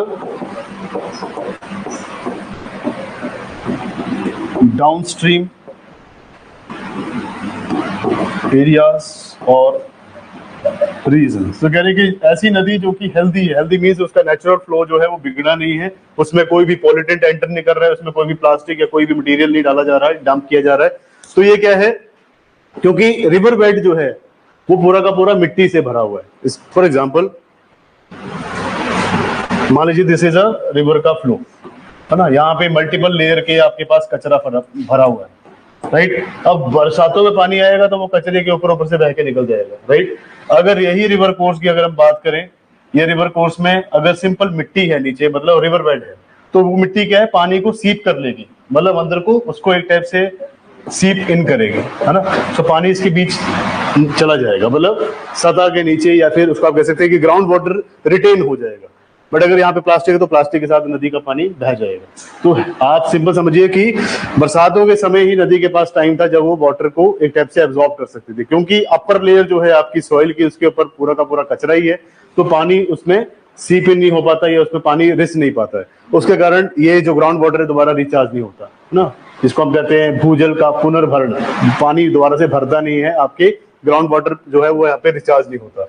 तो इसलिए अगर एक हेल्दी रिवर है तो पूरे के पूरे रिवर बेड के नीचे, जो आपकी नदी का बिल्कुल सरफेस है, उसमें मिट्टी के नीचे पानी एक टाइप से रिसता रहेगा, वो पूरा का पूरा ग्राउंड वाटर को रिचार्ज करेगा। बट अगर प्लास्टिक है तो वो रिचार्ज नहीं होगा। तो इससे क्या है कि ये फ्लडिंग को भी रोक रहा है, मतलब पानी को यहाँ पे एंटर कर रहा है, जमीन के नीचे लेके जा रहा है। और दूसरा नीचे का जो एरिया है, जो लो लाइंग रीजन है, जो निचला क्षेत्र है, वहां पे इसका ज्यादा प्रभाव नहीं पड़ेगा, फ्लड नहीं आएगा। सो इसलिए हेल्दी रिवर जो है वो रेनी सीजन में पानी को भी रिचार्ज करती है, ग्राउंड वाटर को। उल्टा नीचे के जो क्षेत्र होते हैं, डाउन स्ट्रीम में जितने भी एरिया होते हैं, जैसे हमने कहा कि एक अपर राइपेरियन एरिया है, एक लोअर राइपेरियन एरिया, तो लोअर राइपेरियन एरिया में जो ये फ्लड के इंसिडेंट है वो कम हो जाएंगे, राइट। सो लास्ट लिखिए, this can save live property, this can save lives, property, and it can reduce the economic impact of flood. It can reduce the economic impact of flood. तो जो आर्थिक प्रभाव पड़ता है फ्लड का आपके पूरे के पूरे एरिया में, देखते हैं स्कूल कॉलेज सब बंद रहते हैं तो पूरी की पूरी इकोनॉमिक एक्टिविटी बंद है, मार्केट्स बंद रहती हैं। उल्टा जो इंफ्रास्ट्रक्चर है पूरा का पूरा तबाह हो जाता है, पूरे के पूरे पुल गिर जाते हैं, फ्लाईओवर्स खराब हो जाते हैं, तो सरकार के ऊपर उल्टा इसका कर्जा पड़ जाता है जब भी कहीं आपदा आती है। तो क्योंकि SDRF NDRF कुछ एक लिमिट तक ही दिया जाता है सरकार की तरफ से, ज्यादा अमाउंट में नहीं मिलता, तो आपके जितने भी काम है वो रुक जाते हैं। तो इसलिए रिवर रिजर्वेशन बहुत जरूरी है। तो आप लिखिए इनिशिएटिव्स, गवर्नमेंट इनिशिएटिव, सिंपल लिखिए गवर्नमेंट इनिशिएटिव। तो गवर्नमेंट ऑफ इंडिया इसमें क्या काम कर रही है? गवर्नमेंट इनिशिएटिव्स, इनिशिएटिव स्पेलिंग गलत हो गया है।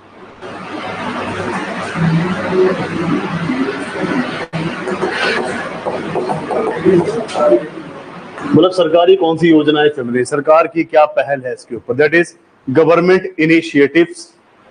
गवर्नमेंट कौन कौन सी पहल लेके आई है, योजनाएं लेके आई है इसके लिए।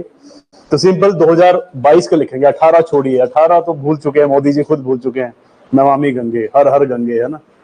तो इसमें आप लिखिए गवर्नमेंट इनिशिएटिव में in the year 2022, in the year 2022,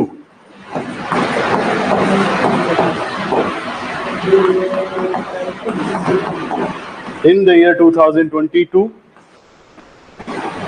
Ministry of Environment, Forest and Climate Change, MOEFCC, Ministry of Environment, Forest, Climate Change released 19,000 crore, released an outlay of Ministry of Environment, Forest, Climate Change released an outlay of rupees 19,000 crores. Ministry of Environment, Forest, Climate Change released rupees 19,000 crore detailed project report on DPR कहते हैं इसको, detailed project report. जब आप बनेंगे ना IAS IPS या फिर SDM तहसीलदार, तब मान लीजिए कहीं पे कोई प्रोजेक्ट लगना है तो आपको भेजा जाता है, जाइए रिपोर्ट बना के आइए, उसको कहते हैं DPR, that is detailed project report, की प्रोजेक्ट कहाँ पे बनना है, कितना खर्चा हो सकता है। इंजीनियर भी होंगे आपके साथ, ऐसे नहीं कि आपको सब कुछ करना है, बहुत सारा स्टाफ होता है रेवेन्यू का, तो आपके पास वो डिटेल्ड प्रोजेक्ट रिपोर्ट लेके आते हैं कि साहब इतना खर्चा, इतनी लागत लगेगी, कृपया करके एक क्या कहते हैं उसको प्रस्ताव लिखिए, रेजोल्यूशन पास करिए और CM साहब के पास भेजिए या रेवेन्यू डिपार्टमेंट के पास भेजिए, जो भी मिनिस्ट्री आपका मिनिस्टर होगा कंसर्न, तो मिनिस्टर साहब डिटेल्ड प्रोजेक्ट रिपोर्ट को अपने ही नीचे बैठे IAS से दोबारा से चेक करवाएंगे कि आप ही की कम्युनिटी का ये आ गई, ये से उसने बना के भेजिए, देखिए इसमें कोई गलतियां हैं तो बताइए। फिर वो उसमें त्रुटियां ढूंढेंगे, गलतियां ढूंढेंगे, तो उसके बाद बोलेंगे नहीं 19,000 नहीं 12,000 में काम करो, क्योंकि सरकारी में ऐसा ही चलता है। तो थोड़ा डिटेल्ड प्रोजेक्ट रिपोर्ट में पैसा ज्यादा दिखाते हैं, ताकि मान लीजिए 10,000 करोड़ का काम है, आपने 19,000 का बना दिया डिटेल्ड DPR, तो DPR के हिसाब से आपको 12 देंगे, तब भी बच गए ना। तो थोड़ी सी चालाकी भी की जाती है। आपने बना दिया 8,000 बिल्कुल करेक्ट, और आपको 5,000 करोड़ दे रहे हैं, 3,000 कहां से लाओगे? फिर उल्टा आपको आप ही का CM कहेगा तो पागल है क्या, कहां से ले आए इसको। तो इसलिए जब भी अमाउंट जो ज्यादा बताया जाता है, क्योंकि सरकार कटौती करती है उसमें, जरूरी नहीं कि पूरा मिलेगा। सो इन्होंने डिटेल प्रोजेक्ट रिपोर्ट बनाई 19,000 करोड़ की on the rejuvenation of 13 major rivers, on the rejuvenation of 13 major rivers. हमने कहा कि 13 मुख्य नदियां हैं जिनका रेजुवनेशन करना जरूरी है। 13 मेजर रिवर्स दैट आर, नाम लिखने उनके, दैट आर नॉर्थ से लेके साउथ तक सब सही दिया इन्होंने, वैसे पूरा का पूरा रिस्पेक्टिव मैनर में। तो उसमें लिखिए Jhelum, Chenab, Ravi, Beas, Jhelum, Chenab, Ravi, Beas, Satluj, Jhelum, Chenab, Ravi, Beas, Satluj, Satluj, Yamuna, Yamuna, Brahmaputra, Yamuna, Brahmaputra, Yamuna, Brahmaputra, Yamuna, Brahmaputra, Narmada, Godavari, Narmada, Godavari, Narmada, Godavari, Mahanadi Krishna, Mahanadi Krishna, Mahanadi Krishna, Kaveri and Luni, LUNI, Kaveri and Luni, Kaveri and Luni. So ये 13 मेजर रिवर की उन्होंने बात की है, बट गंगा का अलग प्लान है, तो उसके लिए लिखिए आप हेडिंग, छोटा सा आपका पैराग्राफ है, that is Ganga action plan, that is Ganga action plan.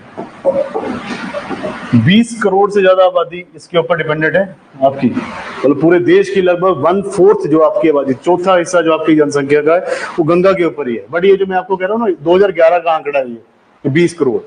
अब 2011 से 21 और 21 के बाद आप लगा लीजिए 4 साल ऊपर और 5वां ही चल पड़ा, तो लगभग 15-16 साल के बाद आपकी आबादी जो वो 40 करोड़ क्रॉस कर चुकी है। लगभग देश की 1/4 आपकी जो आबादी है, चौथा हिस्सा जो आपकी जनसंख्या का, सिर्फ गंगा के ऊपर डिपेंड करता है।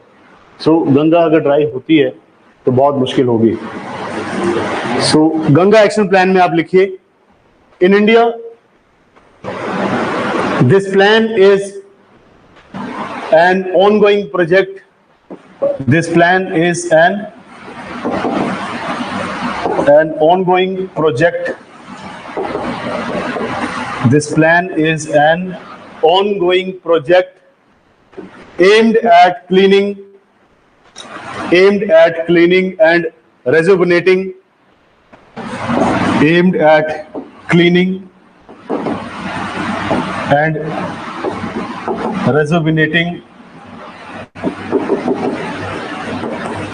aimed at cleaning and rejuvenating highly polluted Ganga river, highly polluted Ganga river, highly polluted Ganga river, full stop. The project involves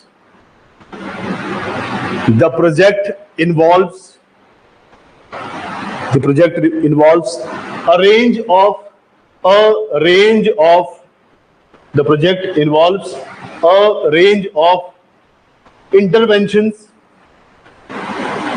range of interventions, including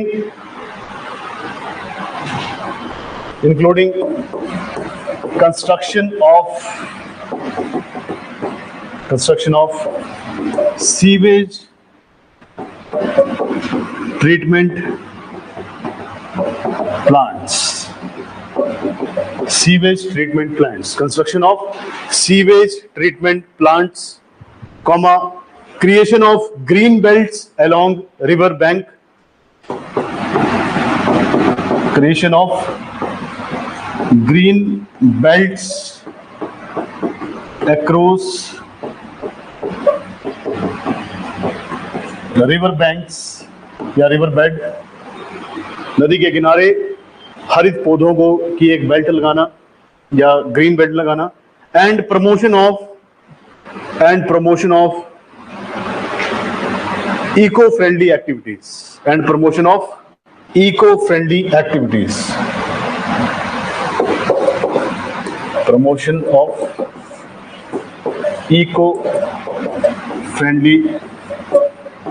activities, so this is included in the Ganga action plan and also river rejuvenation initiative run by the government of India.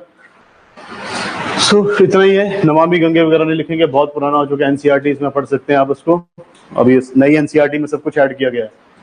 सो यहाँ तक आपका part जो था that is geomorphology, ये खत्म होता है। सबसे मुश्किल पार्ट होता है जियोमॉर्फोलॉजी, बोरिंग भी होता है, नींद भी बहुत आती है, और अभी मेरी तरफ से आपके लिए बहुत बहुत मतलब एक टाइप से शुभकामनाएं कि आप इसको अच्छे से पढ़े, है ना। अभी तक आपके बीच बीच में टेस्ट हो रहे, टेस्ट आपने घर से ही जाना है, और जितने भी आपके टेस्ट हो रहे हैं उसकी आपने कॉपी संभाल के रखनी है। अगर वो नहीं संभाल पा रहे हैं तो आपको जो ऑनलाइन टेस्ट दिया जा रहा है उसके सिर्फ टेस्ट की क्वेश्चन पेपर की आपने जो पीडीएफ है उनको सेव करके रख लो अपने ड्राइव में, एक फोल्डर बना के कि ये जियोमॉर्फोलॉजी के हैं। जब क्लाइमेटोलॉजी आएगी तो क्लाइमेटोलॉजी में भी आपके पास एमसीक्यू भी होंगे और मेंस के क्वेश्चन भी होंगे। जब भी आप एग्जाम के लिए तैयारी कर रहे होंगे, मेन प्रॉब्लम आपको प्री में है तो दुनिया भर का क्वेश्चन बैंक है, बट जब आप मेंस लेने बैठते हैं और उसके लिए पढ़ते हैं तो सिलेबस बहुत ज्यादा होता है पर आपको समझ नहीं आता कि क्वेश्चन पूछा कैसे जाएगा। तो आपके पास रेडी क्वेश्चन होंगे, उनको आप रिवीजन के टाइम पे पढ़ सकते हैं।